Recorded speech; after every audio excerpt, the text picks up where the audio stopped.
Saudara, aksi kekerasan terhadap ulama masih saja terjadi dalam beberapa waktu terakhir. Ada kasusnya yang sudah terungkap karena pelakunya langsung tertangkap. Tapi ada pula yang hingga kini pelakunya belum berhasil ditangkap. Kemudian memunculkan isu spekulatif mengenai adanya kriminalisasi terhadap para ulama yang kemudian sudah dibantah oleh pemerintah.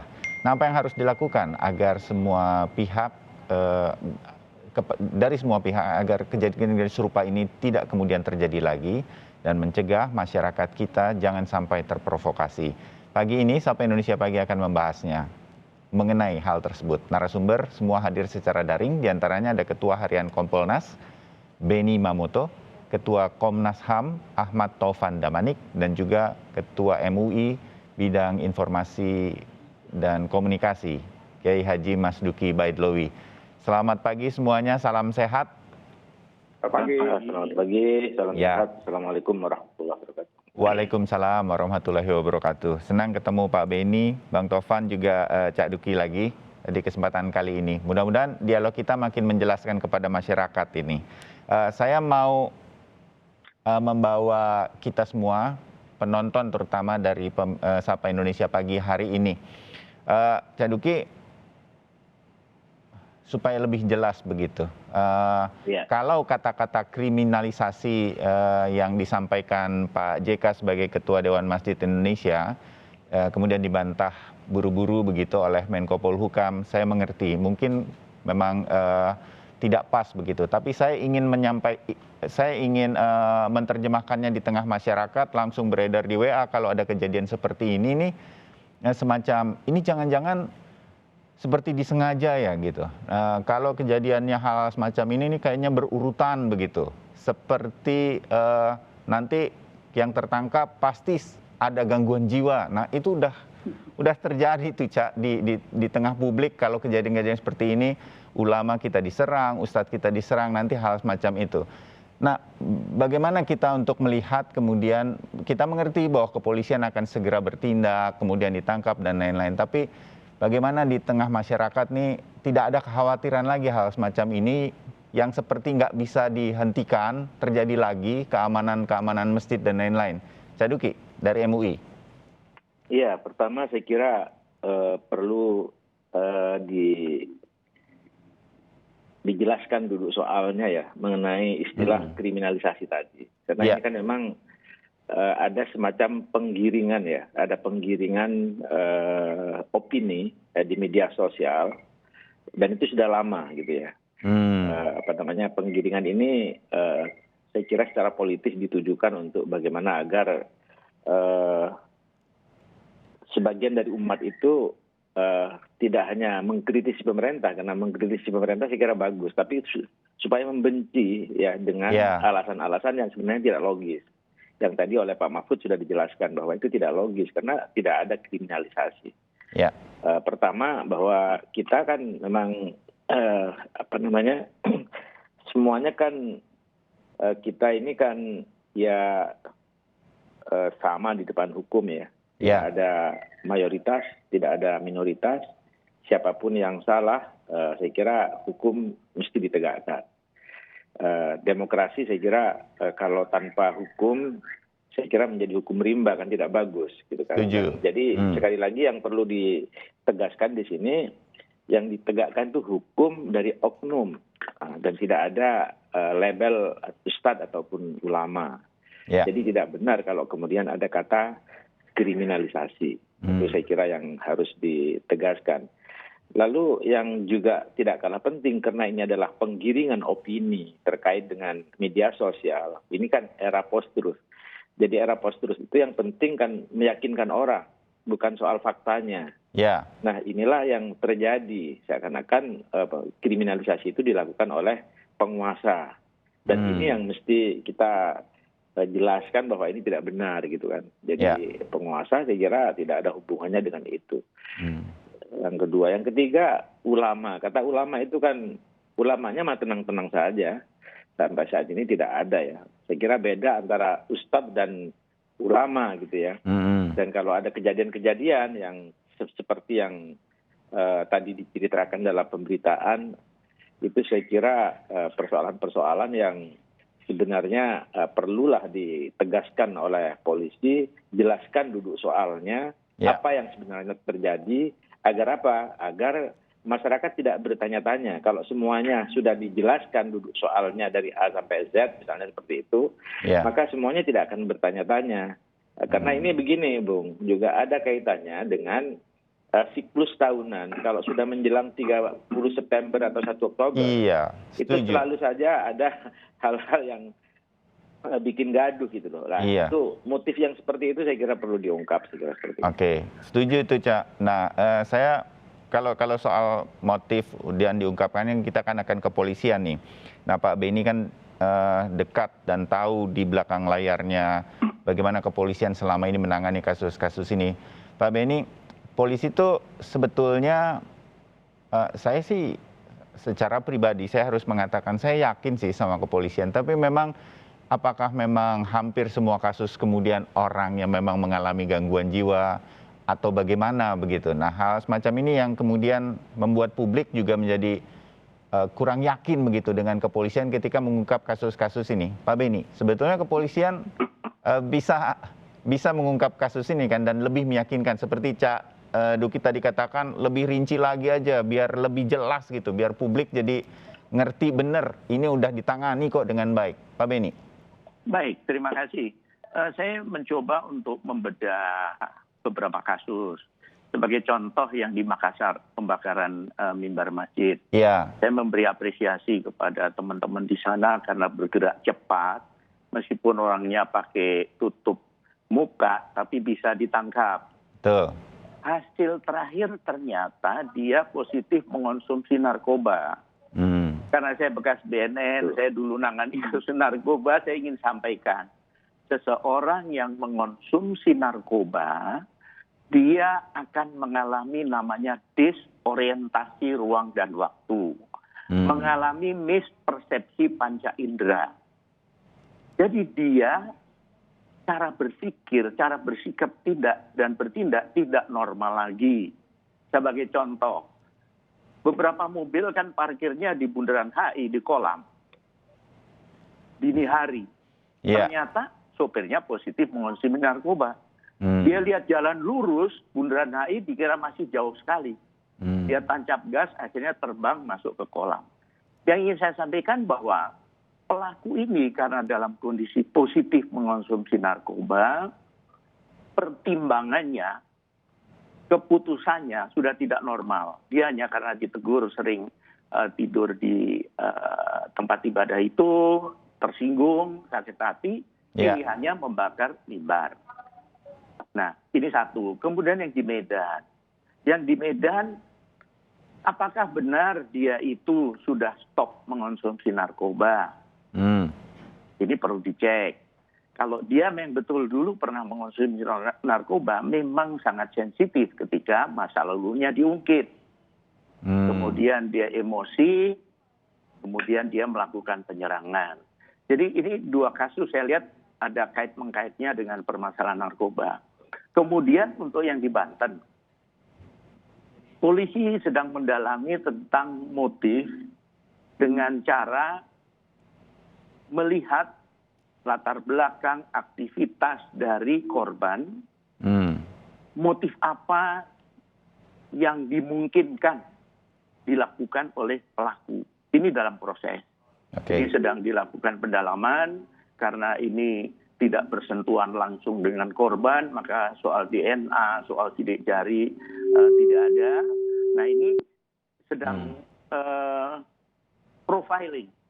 Ini sedang dilakukan. Dan nanti saya yakin ketika sudah ada hasilnya akan diekspos. Oleh kepolisian. Ya, dalam kaitan ini, saya juga menghimbau teman-teman dari Polri, seandainya ada pelaku yang diperiksa oleh psikolog psikiater Polri, ada kelainan, sebaiknya pemeriksaan dilakukan oleh pihak independen. Jangan oleh Polri. Untuk meyakinkan publik. Bahkan nanti yang menjelaskan pihak independen. Karena jangan sampai nanti penggiringan opini dilakukan. Jadi kalau melihat peristiwa ini bisa jadi begini. Orang terinspirasi. atas peristiwa di satu tempat, kemudian dia melakukan di tempat lain. Ya, oke. Oke Pak Beni, terbayang bahwa sebetulnya kepolisian melakukan tugas-tugasnya dalam setiap kasus begitu. Nah, saya ke Bang Tovan. Bang Tovan, koreksi saya, Komnas HAM sempat memantau situasi-situasi seperti ini begitu. Nah, ketika Ustadz almarhum Ali Jaber di Lampung, nah hal semacam ini, itu hasilnya apa? Artinya begini, apakah kemudian ini betul-betul sistematis, ada skenario tertentu sehingga kemudian ini seperti dilakukan entah oleh siapa begitu untuk memframe, kemudian ini kan pasti viral lah, pasti kemudian diberitakan oleh media. Nah hal semacam itu, apa tuh hasilnya dari Komnas HAM, Bang Tovan? Dan apakah kasus-kasus yang belakangan ini juga nanti akan jadi perhatian juga? Cak Duki bilang, dan saya mencatat nih, tahun lalu September, kali ini udah deket-deket September, ada aja kejadian-kejadian di masjid kayak gini kan Cak Duki. Nah Bang Tovan, apakah ini kemudian memang harus kita perhatikan, ada siklus seperti ini, dan siapa ini yang bikin-bikin seperti ini gitu, Bang Tovan? Iya, terima kasih ya. Saya kira ada dua isu yang berbeda. Pertama, isu yang kita sebut ada serangan-serangan kepada beberapa individu ustadz atau ulama. Salah satunya yang paling populer ya, Syekh Ali Jaber, yang di Lampung tempoh hari. Nah, yang kedua, apa yang kita sebut sebagai isu mengenai kriminalisasi terhadap ulama. Yaitu, kalau kita bicara isu kriminalisasi, berarti ada satu tindakan hukum pemidanaan terhadap seseorang, dalam hal ini ulama, padahal sebetulnya nggak ada case-nya gitu, nggak ada tindak pidananya. Saya kira ini dua hal yang berbeda ya. Soal serangan, kami memang berkali-kali meminta kepada kepolisian, seperti Pak Beni tadi katakan, untuk menjelaskan kasus per kasus itu. Jadi tidak bisa meyakinkan publik hanya dengan mengatakan ini dilakukan oleh katakanlah orang yang mengalami gangguan jiwa atau yang lain-lain. Tapi memang perlu ada klarifikasi yang selengkap-lengkapnya. Dan bahkan kalau perlu tadi setuju dengan Pak Beni ya, ada pihak independen yang kemudian menjelaskan. Kami pernah misalnya melakukan hal itu untuk kasus almarhum Ustadz Maher. Karena kepolisian mengalami kesulitan kan. Ada peristiwa Ustadz Maher ditahan tapi kemudian meninggal dunia. Argumentasi polisi mengenai alasan kesehatan itu kan kemudian katakanlah kurang begitu dipercaya oleh publik. Karena itu Komnas HAM melakukan satu proses penyelidikan. Temuannya kurang lebih sama ya, bahwa memang ada persoalan kesehatan dan kita bicara dengan keluarga dan lain-lain, lawyernya disepakati bahwa memang ini terbukti masalah kesehatan. Jadi tidak ada unsur-unsur misalnya kekerasan, penyiksaan. Jadi terbukti pihak independen, misalnya Komnas HAM, dipercaya lebih untuk lebih meyakinkan publik atau siapapun, begitu? Iya, betul. Karena kita memang punya fokus salah satunya kan di soal pencegahan penyiksaan di ruang-ruang tahanan. Ada banyak kasus yang kami tangani, itu salah satunya kasus almarhum Ustadz Maher. Tapi untuk kasus Ustadz Maher kami menemukan bahwa fakta yang diungkap oleh polisi itu memang benar ya, sehingga kita secara fair mengatakan memang ini benar. Bahwa penyakitnya apa tentu ada undang-undang kesehatan yang tidak memberikan izin buat kita untuk mempublikasikan. Tapi bahwa alasan kesehatan itu kami temukan faktual. Nah dua hal inilah saya kira yang perlu diperjelas. Nah kaitan dengan kriminalisasi sebetulnya yang sistematis itu Bang Tovan gimana tuh? Ya sulit sih untuk kita menemukan, betul nggak? Komnas kan pernah melakukan penyelidikan HAM berat untuk kasus pembunuhan massal terhadap dukun santet dulu, yang tahun 98-99 itu. Itu kita dari penyelidikan kita yang cukup intens sistematik, kita memang menemukan ada pola serangan dengan menggunakan isu-isu tertentu, kemudian orang-orang yang dalam tanda petik diidentifikasi sebagai dukun santet itu kemudian dibunuh kan gitu. Nah ini kita belum menemukan pola-pola yang sebagaimana dicurigai oleh sebagian pihak ya. Gitu. Tetapi saya kira polisi tetap harus memberikan klarifikasi dari kasus-kasusnya terbuka mungkin dan bila memungkinkan memang mengundang pihak independen, tidak hanya Komnas HAM tapi juga bisa Kompolnas atau yang lain-lain untuk memberikan klarifikasi yang lebih berimbang ya tentang situasinya. Tapi soal kriminalisasi concern kami sebetulnya lebih kepada soal sebaiknya polisi tidak menggunakan undang-undang atau pasal-pasal tertentu yang selama ini debatable, misalnya undang-undang ITE. Tetapi kami juga menemukan fakta-fakta ya, tanpa harus menyebutkan kasusnya, memang ada pemidanaan yang itu menggunakan satu pasal yang oleh Komnas memang itu dikatakan di internasional pun diterima, yaitu pasal hate speech. Jadi ujaran kebencian itu oleh siapapun itu memang tidak bisa diterima dalam standar hukum internasional, hukum hak asasi dan lain-lain. Nah kalau pasal itu digunakan, maka itu sebetulnya lebih bisa diterima oleh norma hak asasi manusia, karena tidak boleh ada kebebasan berekspresi dengan alasan apapun, termasuk untuk katakanlah akademik atau agama misalnya, tapi menggunakan ujaran kebencian. Tetapi pasal misalnya yang ada di Undang-Undang ITE tentang penghinaan, itu kan sumir. Kami katakan bahwa sebaiknya tidak menggunakan pasal-pasal sumir itu. Yang satu lagi kami tekankan pada kepolisian adalah berlaku equal pada semua pihak. Jadi selama ini juga ada kesan dari publik ya, yang dilemparkan ke publik kita ya, bahwa ada seperti perlakuan yang tidak equal dan itu kasus kepada kasus yang lain. Jadi saya kira soal prinsip-prinsip kesetaraan di dalam penerapan hukum itu juga penting untuk diperhatikan oleh pihak kepolisian, sehingga memang bisa meyakinkan publik semua ya, bahwa peristiwa pembinaan seseorang ini, apakah dia title-nya ulama kah atau ustadz kah atau bukan sama sekali orang biasa seperti kita, itu memang karena ada dasar hukumnya gitu. Jadi bukan dengan faktor-faktor politik yang kemudian pasal yang sama tidak dilakukan diberikan pada pihak lain. Jadi asas non diskriminasi itu juga penting diperhatikan ya. Tapi sekali lagi kita harus hati-hati juga menggunakan narasi kriminalisasi ya, karena ini bisa membuat satu proses distrust kepada sistem hukum kita atau pada sistem pemerintahan kita, tapi misalnya tanpa didukung oleh satu fakta yang kuat, tetapi lebih kepada pembangunan opini gitu. Nah, sebaliknya pihak penegak hukum juga harus firm, sebaiknya dia menggunakan pasal-pasal pidana yang memang itu fix ya, bukan pasal-pasal pidana yang debatable di level internasional juga dipersoalkan. Saya katakan tadi hate speech itu untuk standar internasional hukum hak asasi manusia itu berlaku. Siapapun tidak boleh menggunakan hate speech, misalnya melakukan penistaan terhadap ras, golongan atau ajakan untuk berbuat kekerasan. Itu Komnas sudah mengeluarkan standar norma pengaturan bahwa kita tidak boleh mengeluarkan ucapan-ucapan yang itu mengajak orang melakukan tindakan kekerasan. Itu bagian dari hate speech. Kalau hate speech, maka itu pidana, siapapun dia. Ya, baik, dimengerti. Kita dapat poin-poinnya, Bang Taufan. Nanti Pak Beni akan sedikit menanggapi bagaimana sebetulnya kepolisian sudah bekerja. Apakah pasal-pasal yang tadi disampaikan sebagai sebuah masukan dari Bang Taufan dari Komnas HAM ini juga sudah dilakukan.